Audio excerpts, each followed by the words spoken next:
अनासी जहाँ रहता था वहाँ बहुत भीषण अकाल पड़ा।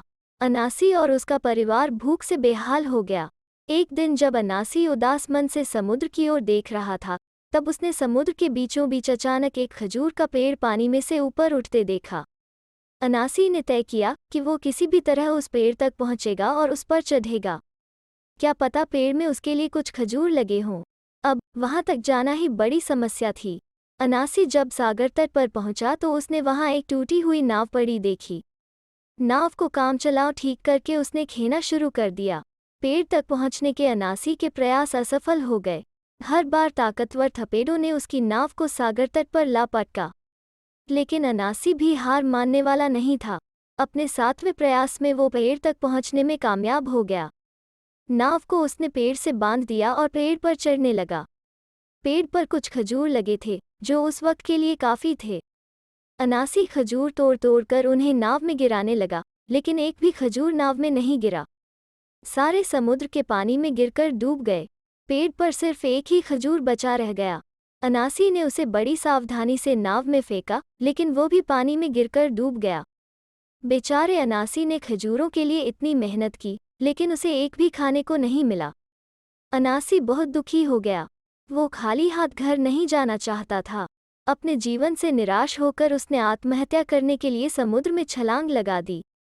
उसे यह देखकर बहुत आश्चर्य हुआ कि डूबकर मरने के बजाय वो सागर तल तक सुरक्षित चला गया और वहां खड़ा हो गया। उसने वहां एक झोपड़ी देखी। झोपड़ी में से एक बूढ़े बाबा निकलकर बाहर आए। उन्होंने अनासी से पूछा कि वो वहां क्यों आया है। अनासी ने अपनी दर्द भरी दास्तान बूढ़े बाबा को सुना दी और बाबा ने अनासी के प्रति बहुत सहानुभूति दिखाई। बाबा झोपड़ी के भीतर गए और लोहे की एक हांडी लेकर बाहर आए। उन्होंने वो हांडी अनासी को दे दी और कहा कि वो अब कभी भूखा नहीं रहेगा। इस हांडी से तुम जितना खाना चाहे निकाल सकते हो। इससे यह कहना, जो कुछ तुम अपने पुराने मालिक के लिए करती थी, वही तुम मेरे लिए करो।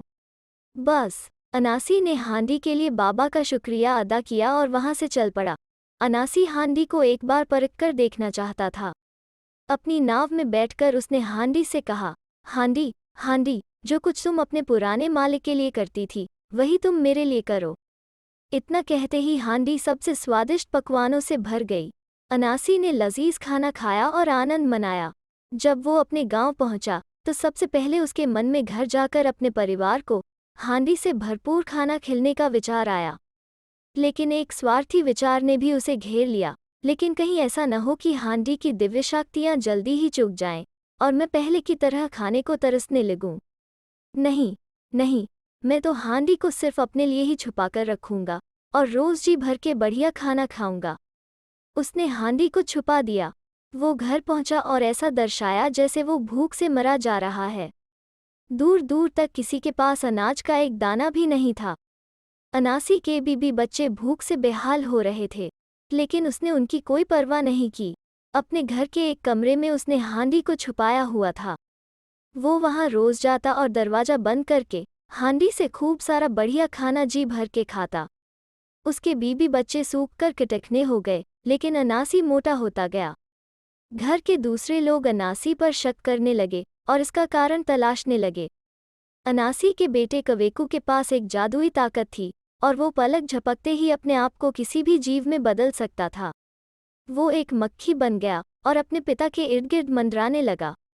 भूख लगने पर अनासी कमरे में गया और उसने हांडी से निकालकर बढ़िया खाना खाया। फिर पहले की भांति हांडी को छुपाकर वो बाहर निकलकर खाने की तलाश करने का नाटक करने लगा। जब वो गांव से दूर चला गया तब कवेकू ने हांडी को बाहर निकाला और अपनी माँ और भाई बहनों को खाने के लिए बुलाया। उन सब ने उस दिन इतना अच्छा खाना खाया कि उन्हें अनासी पर बहुत गुस्सा आने लगा। अनासी की पत्नी अपने पति को सबक सिखाना चाहती थी, इसलिए वो हांडी लेकर गांव के एक मैदान में गई ताकि वहां सभी को बुलाकर खाना खिला सके। हांडी ने कभी भी इतना खाना नहीं बनाया था, इसलिए वो बहुत गर्म हो गई और पिघलकर बह गई।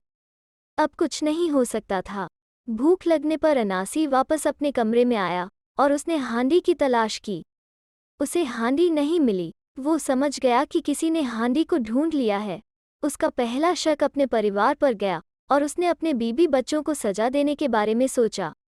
अनासी ने किसी से कुछ नहीं कहा और अगली सुबह का इंतजार करने लगा। सूरज निकलते ही वो सागर तट की ओर चल दिया और टूटी नाव में बैठकर वो उसी खजूर के पेड़ की ओर चला। इस बार नाव बिना किसी रुकावट के अपने आप पेड़ तक जाकर ठहर गई। अनासी नाव को पेड़ से बांधकर पेड़ पर चढ़ने लगा। पहले की भांति पेड़ पर फल लगे हुए थे। अनासी ने फल तोड़कर उन्हें संभालकर नाव में फेंका और सारे फल ठीक नाव में ही गिरे। एक भी फल पानी में नहीं गिरा।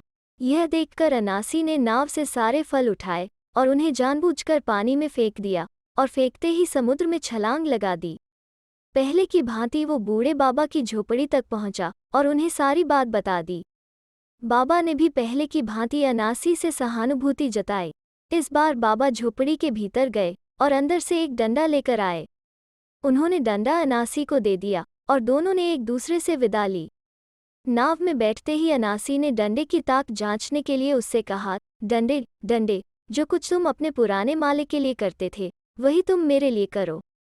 इतना सुनते ही डंडे ने अनासी को दनादन मार मार के लाल नीला कर दिया। अनासी किसी तरह डंडे से बचकर पानी में कूद गया और अपनी नाव और डंडे को वहीं छोड़कर वापस अपने गांव आ गया। घर पहुंचने पर उसने अपने बीबी बच्चों से अपने बुरे आचरण के लिए माफ़ी मांगी और वादा किया कि वो उनके प्रति हमेशा दयालुता और स्नेह रखेगा। तो दोस्तों, कैसी लगी आज की लोककथा? अगर अच्छी लगी तो लाइक और शेयर करें और चैनल को सब्सक्राइब करना ना भूलें। फिर मिलते हैं एक नई लोककथा पर।